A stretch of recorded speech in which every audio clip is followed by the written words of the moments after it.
The hospital hallways were unusually quiet, but not because there was peace. It was the kind of silence that wrapped around fear, the kind that waits for answers that may never come. A strong scent of antiseptics hung in the air. Rows of unconscious women lay on hospital beds, draped in white sheets, their breathing shallow and mechanical. Nurses moved like shadows, whispering with panic in their voices. In Ward 7, a doctor shook his head slowly. Out of 43, only 4 are responsive, he said, barely above a whisper. That was when the crying began again.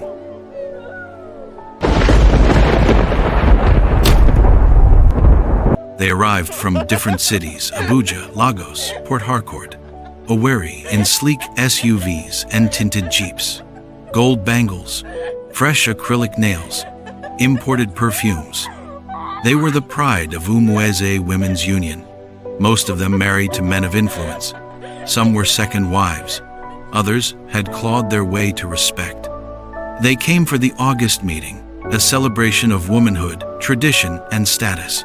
That morning, the compound was filled with laughter and phone cameras. Music floated in the air like perfume. But no one knew what was coming. The sun was fierce that afternoon, beating down on the canopies. Everyone had eaten. Plates of steaming jollof rice passed around with chicken thighs, moi moi, and chilled drinks. Women praised the caterer.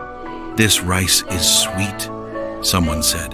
"Shay, you added coconut milk," another asked. Mama Doris, the caterer, only smiled faintly. Her eyes looked tired. "Eat, and thank God," she murmured. Neoma, one of the elders, didn't eat. Something had gripped her heart when the food was served, a tightening, a whisper that said, "Don't touch it." She obeyed. Sister Gloria too had fasted that morning. She said a silent prayer and left her plate untouched. Later, those decisions would save their lives. It started with a cough, then another. Then, one woman slumped into her chair. At first, it seemed like heat stroke, but then a second woman clutched her stomach and screamed. A third collapsed into her friend's lap. Panic broke out. People screamed. Chairs scattered. By the time the third ambulance arrived, 37 women were unconscious. Foam lined some of their mouths. Others just stared blankly, whispering things no one could understand. "Call their husbands," someone shouted. "Jesus, Jesus, what is this?" cried another. But the chaos had already swallowed the celebration. The August meeting turned into mourning. At the hospital, doctors were overwhelmed. The poison was slow but deep. Some women reacted with seizures. Others stopped breathing altogether. Tests were rushed. No one knew what exactly was killing them. "Food poisoning," one doctor muttered. But that didn't explain why. Only a few had collapsed instantly, while others seemed fine for hours. The jollof rice was tested. It contained something more than spice, something laced, precise, a kind of bitterness even the oil couldn't hide. That night, news spread across town. The August meeting has fallen. Only 4 women remained conscious: Neoma, Sister Gloria, Mummy Chisom, and Uloma. All 4 had one thing in common: they had prayed. Some had fasted. One had a dream the night before and decided not to eat any food until sunset. They weren't better than the others, but they had sensed something, and they listened. People whispered, "It's spiritual." Others said, "No, it's jealousy." The police were called. The cook was missing. Her phone was off. But those who knew her said she'd been acting strange for weeks. "She cried before the event," said one of her assistants. "She said someone warned her not to cook, but she needed the money." Families rushed into the hospital. Husbands cried. Children screamed. The wives they had sent off in pride returned with tubes in their noses and lifeless eyes. One man tore his shirt in the waiting room, screaming his wife's name. A pastor arrived, praying in tongues. Another relative shouted, Who poisoned the food? Who? We will burn the hall! But no one had answers. Only God. And maybe the cook. At 2 a.m., one of the nurses fainted. She had been caring for the poisoned women for over 18 hours. It's not normal, she whispered before collapsing. Their eyes, they're open, but they don't see. The matron called for backup from the city. More beds were brought in. The hospital chapel filled up. People prayed, fasted, cried. Some cursed the event, others blamed village people, but deep in the hearts of everyone, a shadow had fallen, one that wouldn't leave soon. Uloma told a nurse what she saw. Before the food came, a strange bird flew across the canopy. It didn't land, just circled above us 3 times. I noticed because the sun darkened a little when it passed. The nurse paused. Did you tell anyone? Uloma shook her head. Who would believe me? Sister Gloria also mentioned something. The caterer dropped her spoon at the fire. She picked it with her left hand and crossed herself 3 times. Neoma added, the moment she opened the pot, a wind blew from nowhere. All signs. All ignored. Some women had added things to their rice. Salad, meat. Most had eaten it with joy, praising the taste. None of them noticed the aftertaste. None of them paused to pray. And now, they lay in coma. The funerals began quietly. Not all the women had died, but some did, and their bodies were returned to the village wrapped in white linen, with families too shaken to weep properly. The others remained in comas, fed through tubes, monitored day and night. In many homes, the air smelled of palm oil and fear. Husbands stared blankly at empty chairs. Children asked questions that could not be answered. A few in-laws blamed the village. Others blamed God. One man knelt by his wife's bedside and cried. I begged her not to go. I said, what are you going there to prove? But she laughed and told me to mind my business. Now look, no words could comfort him. All across Umweze, the songs of August meeting had been replaced by silence. No gossip, no music, only grief, regret, and questions. Many had learned a hard lesson. Not every celebration ends in joy. The police interviewed nearly everyone involved with the event. Every member of the planning committee, every caterer's assistant, even the man who supplied the drinks. But no answers came. The rice was tested multiple times, and the results were chilling. Traces of carbofuran, a banned pesticide, were found in all samples. Someone had ground it into powder and cooked it into the food. Not by mistake, by design. Yet the cook, Mama Doris, was still missing. Some said she was seen boarding a night bus. Others swore they saw her praying at the village river before dawn, walking in circles and chanting. Her daughter was taken in for questioning but had nothing useful to say.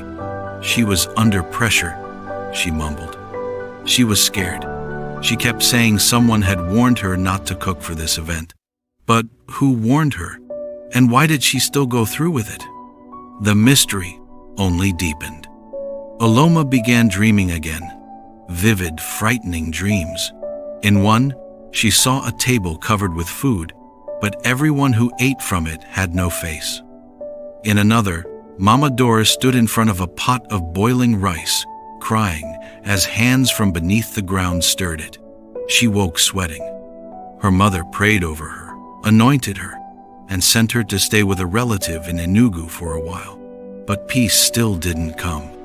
Back in Umweze, Neoma visited the families of the women who hadn't woken up. She didn't say much. She just sat with them, cried with them. One woman looked her in the eye and asked, "Why did you survive?" Neoma froze. "Because I prayed," she whispered. The woman nodded, then burst into tears. It became clear to all. The 4 survivors had been warned, but the rest had not heard. Or worse, had ignored the warning signs they were given. That month, revival broke out in the village. Churches filled. Prayer meetings were held every night. Women who once mocked spiritual things now led worship with trembling voices. Husbands who laughed at their wives for praying too much now begged them to pray harder. Something had shifted in Umweze, not just in the physical, but in the spiritual. A team of intercessors went to the event ground and prayed for 7 nights. On the final night, a woman began to scream during the prayer. She collapsed, convulsing, and shouted in a voice that wasn't hers. They were not meant to gather.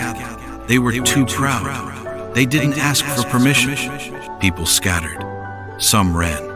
Others kept praying. The next morning, the chief priest of a nearby shrine confessed that someone had come to his altar weeks before the event offering goat blood, begging for disgrace to fall on the proud. It was never just about rice. By the end of the month, only 8 of the 43 women had woken from coma. The rest remained unresponsive. Some were transferred to private hospitals in the city, but progress was slow. The husbands of the survivors remained quiet, deeply shaken. One of them told a local pastor, "I now understand what it means to cover your home with prayer." The 4 survivors began meeting weekly, not for gossip or for planning another women's event, but for prayer, fasting, and reflection. They shared visions. They confessed things they hadn't said before. Sister Gloria revealed that the Holy Spirit had warned her twice in the dream, but she almost didn't come to the meeting at all. Mummy Chisom said someone tried to offer her a white handkerchief on the morning of the event, but she refused. "I thought it was nothing," she said. "Now I know. I was being marked." They didn't survive by accident. They were spared for a reason. Weeks turned into months. The August heat had long passed, and the sound of celebration in Umweze had faded. But the memory of what happened still lingered like smoke after a fire. No one sang the August meeting songs anymore. No one spoke of the fashion competition or the dance rehearsals. Instead, people whispered about the dreams, the silence, the spirits, and the jollof rice that nearly wiped out 43 women.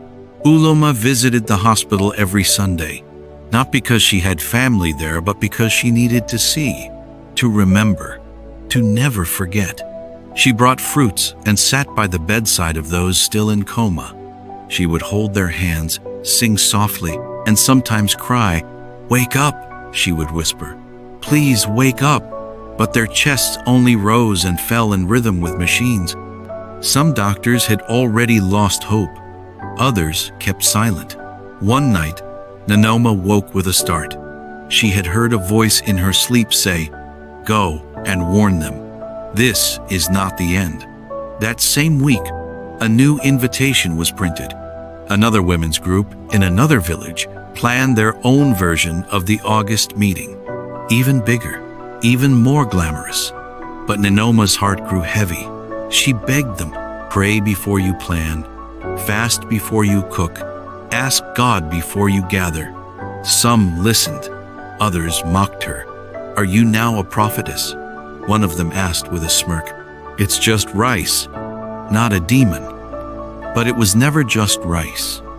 In a dusty file in the local police station, the case remained open. Mama Doris had still not been found. Some said she fled the country. Others believed she had drowned herself in the village river out of guilt.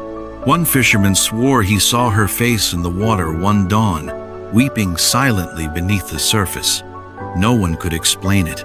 No one could forget it. The following year, Umweze canceled the August meeting entirely. Not a single canopy was raised. The village square remained quiet. The chief elder, a man of few words, addressed the community once. "Not all gatherings are approved by heaven. We must be careful when we mix tradition with pride. We lost our daughters, our wives, our mothers. Let us not lose our souls next." The 4 survivors became something of a mystery to the outside world. Some villagers called them the Saved 4. Others whispered about spiritual gifts and strange powers, but they never claimed anything. They just prayed, fasted, and kept to themselves. Mummy Chisom eventually relocated to her husband's village. Sister Gloria opened a prayer center in Enugu. Neoma began writing letters to women's fellowships across the region, warning them to cover every event with prayer. Uloma disappeared for a while, then returned with a scar across her forehead and a quietness in her eyes that no one could explain. Years later, children who were not yet born during the tragedy would ask, "Mama, why don't we do August meeting like before?" And their mothers would shake their heads, eyes misty, saying only, "Because some meals are cooked with more than firewood." The hospital room that once held 43 women in coma was finally cleared. A new wing was built in their memory. They called it the Room of Silence. Some never woke up. Others woke with their minds gone, unable to speak or recognize their families. But those who survived carried a message stronger than any sermon. The message was simple: pray before you eat, before you travel, before you gather, before you celebrate. Because sometimes the battle isn't about what's in front of you, but what's inside the pot. And the rice may be red and sweet, but the poison it carries might not just kill the body, but shake an entire village to its knees.